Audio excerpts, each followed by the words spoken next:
Happy day 3! Today we are going over Genesis 8 through 11. Remember, guys, do your 5 prayers, then read the chapters, then we will talk about them. I'm going to be doing a recap right now. As always, at the end of this video, there's the full audio of the chapters. So let's get started. Oh my goodness, guys, this was a interesting-ish read. Not really. It talked about the descendants of Noah. We start off at Genesis 8. And if we remember yesterday, we talked about the flood. So it has been 150 days, 5 months, and the flood has receded. The boat is resting at a mountaintop of Ararat. 2.5 months pass when they're resting there, and we can see more mountains that are becoming visible. He lets a raven go, and he's flying back and forth until the earth has dried up. Then he releases a dove. The dove goes to check if the ground is dry. It comes back. He releases it again after a week. The dove comes back with an olive leaf, which tells us that there's plants now. Wow. So the earth has plants again, and another week passes and he lets the dove go. The dove does not return. Noah is now 601 years old. It's been 10.5 months since the flood began. 2 more months went by and now the earth is completely dry. Congratulations! So God instructs them to leave the boat and release all of the animals for procreation. Noah obeys and he sacrifices the offerings, different animals.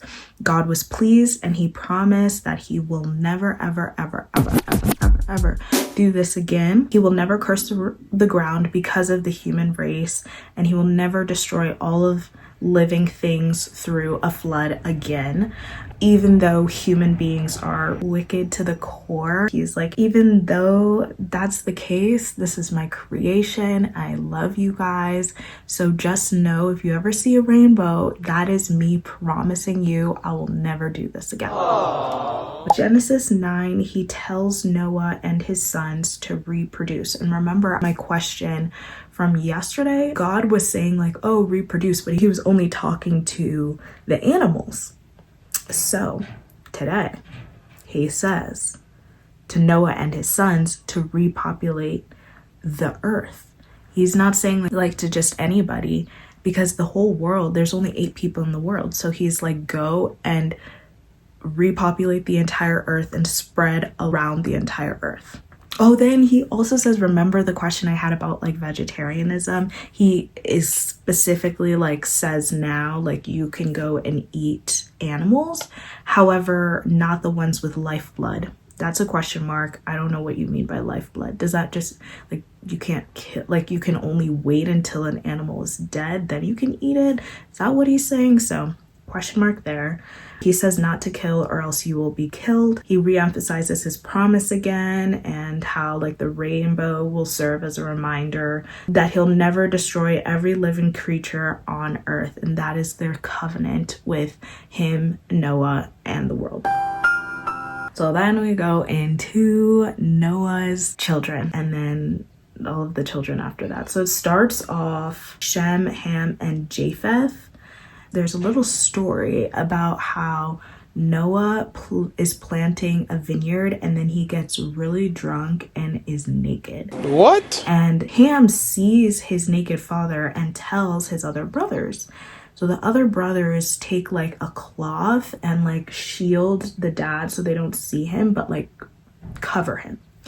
When Noah wakes up, he's like really mad at Ham, which like, I don't know, gaslighting much. So Noah is mad at Ham for like something despicable happened where he's like, oh my goodness, I'm cursing you. You will be the lowliest servant there is. And so he blesses Shem, the eldest son, and curses, oh, not even Ham. Ham's son. So not even the guy that did what you're mad about, but the son of him.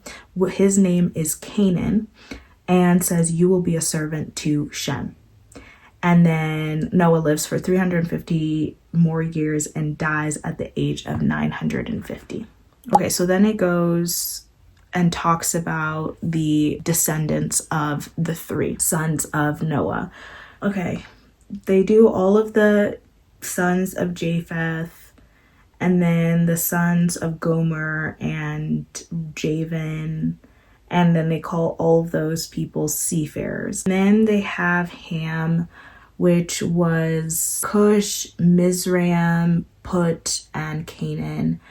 The Canaanites clan spread to a land Sidon to Gaza and Gerar, from Zeboian to Sodom, Gomorrah, and Admah. So that was like the Canaanite land. And then there's all of these different people that come from it. Nimrod, he was a heroic warrior, built kingdoms in Babylon, and expanded into Assyria. And then these people are identified by clan, language, territory, and national identity. And then we have Shem, the eldest, and he had Elam, Asher, Apakshad, Lud, Aram. Arpachshad seemed to be important because they went through his lineage.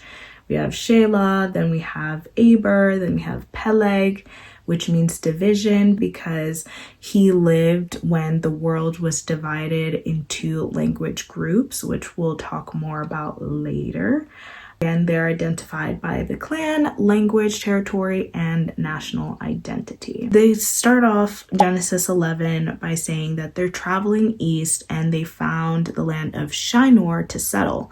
And they wanted to build a city with a tower reaching heaven, making a name for themselves, and otherwise they thought that they would be scattered around the earth.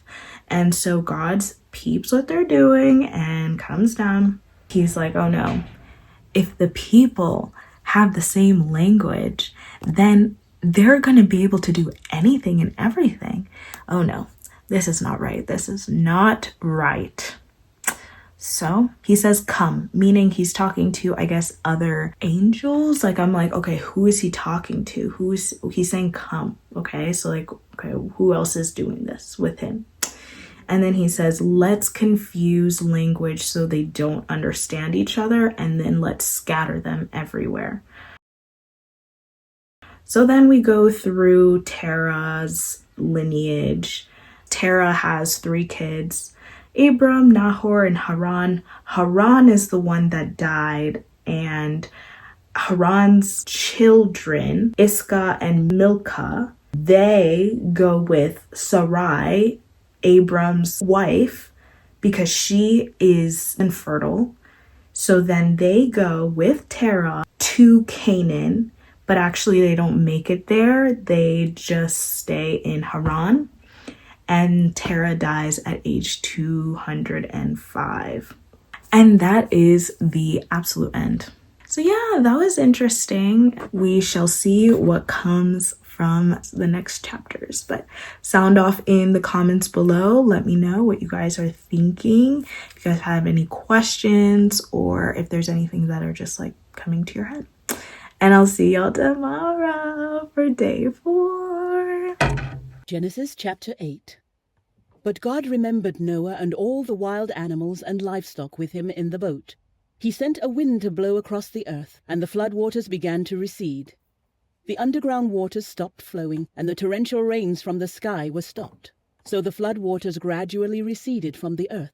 After 150 days, exactly 5 months from the time the flood began, the boat came to rest on the mountains of Ararat.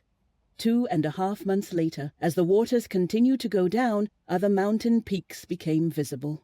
After another 40 days, Noah opened the window he had made in the boat and released a raven. The bird flew back and forth until the floodwaters on the earth had dried up.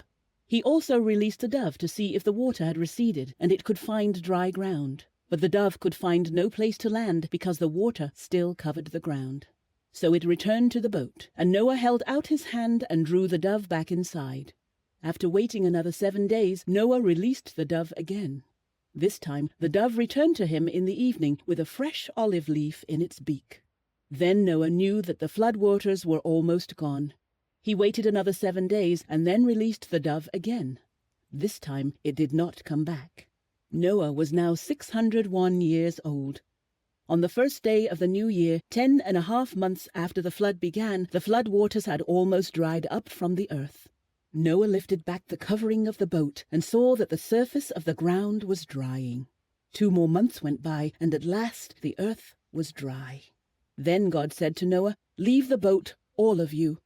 You and your wife, and your sons, and their wives. Release all the animals, the birds, the livestock, and the small animals that scurry along the ground, so they can be fruitful and multiply throughout the earth." So Noah, his wife, and his sons and their wives left the boat. And all of the large and small animals and birds came out of the boat, pair by pair. Then Noah built an altar to the Lord, and there he sacrificed as burnt offerings the animals and birds that had been approved for that purpose.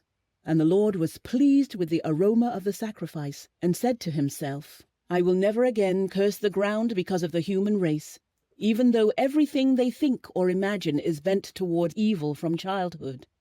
I will never again destroy all living things. As long as the earth remains, there will be planting and harvest, cold and heat, summer and winter, day and night." Genesis chapter 9. Then God blessed Noah and his sons and told them, "Be fruitful and multiply. Fill the earth.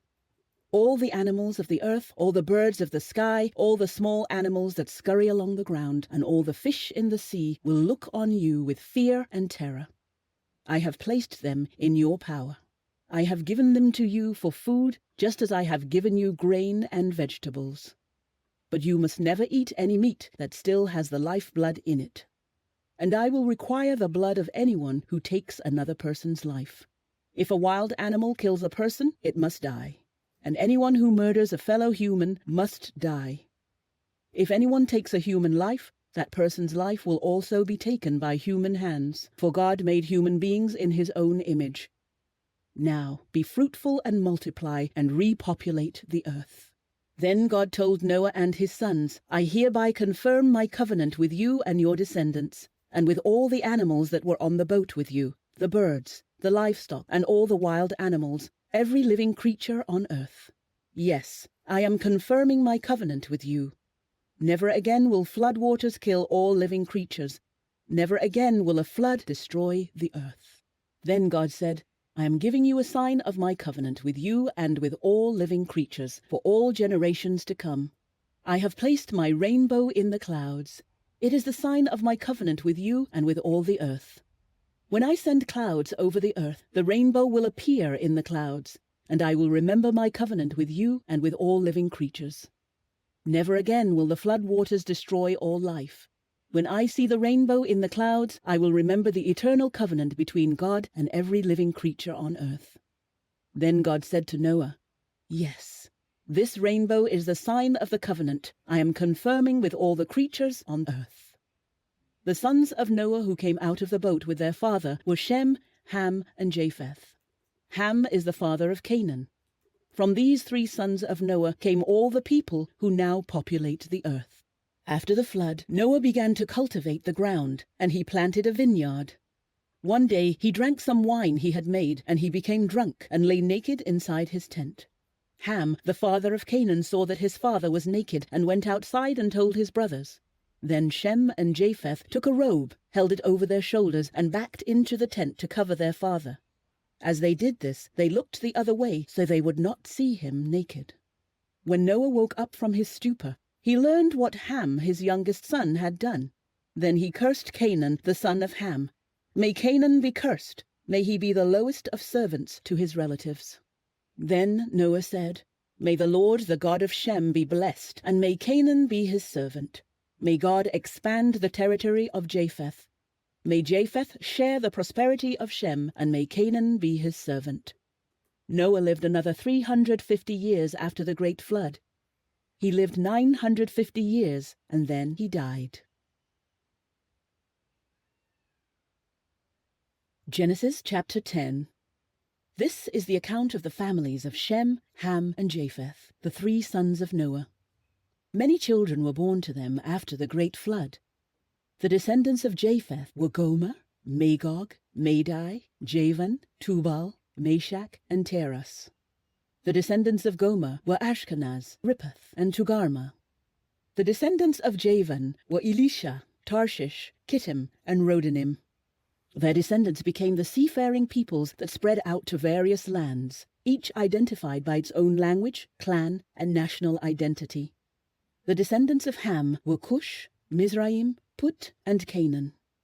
The descendants of Cush were Seba, Havilah, Sabta, Raima, and Sabtaka. The descendants of Rama were Sheba and Dedan. Cush was also the ancestor of Nimrod, who was the first heroic warrior on earth. Since he was the greatest hunter in the world, his name became proverbial. People would say, "This man is like Nimrod, the greatest hunter in the world."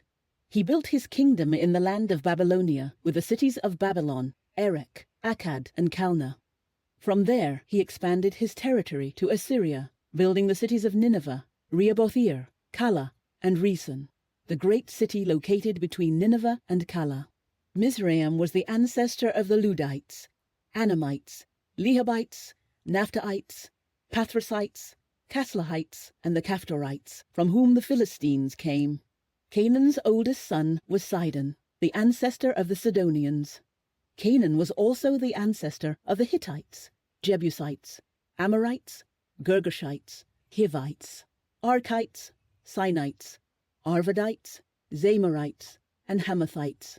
The Canaanite clans eventually spread out, and the territory of Canaan extended from Sidon in the north to Gerar and Gaza in the south, and east as far as Sodom, Gomorrah, Admah, and Zeboim near Lasha. These were the descendants of Ham, identified by clan, language, territory, and national identity. Sons were also born to Shem, the older brother of Japheth. Shem was the ancestor of all the descendants of Eber. The descendants of Shem were Elam, Asher, Arphaxad, Lud, and Aram. The descendants of Aram were Uz, Hul, Gether, and Mash. Arphaxad was the father of Shelah, and Shelah was the father of Eber. Eber had 2 sons. The first was named Peleg, which means division, for during his lifetime the people of the world were divided into different language groups. His brother's name was Joktan. Joktan was the ancestor of Elmodad, Sheleph, Hazar-Maveth, Jirah, Hadoram, Uzal, Diklah, Obal, Abimael, Sheba, Ophir, Havilah, and Jobab. All these were descendants of Joktan. The territory they occupied extended from Misha all the way to Sephir in the eastern mountains. These were the descendants of Shem, identified by clan, language, territory, and national identity. These are the clans that descended from Noah's sons, arranged by nation according to their lines of descent. All the nations of the earth descended from these clans after the great flood. Genesis chapter 11. At one time, all the people of the world spoke the same language and used the same words. As the people migrated to the east, they found a plain in the land of Babylonia and settled there. They began saying to each other, "Let's make bricks and harden them with fire." In this region, bricks were used instead of stone, and tar was used for mortar.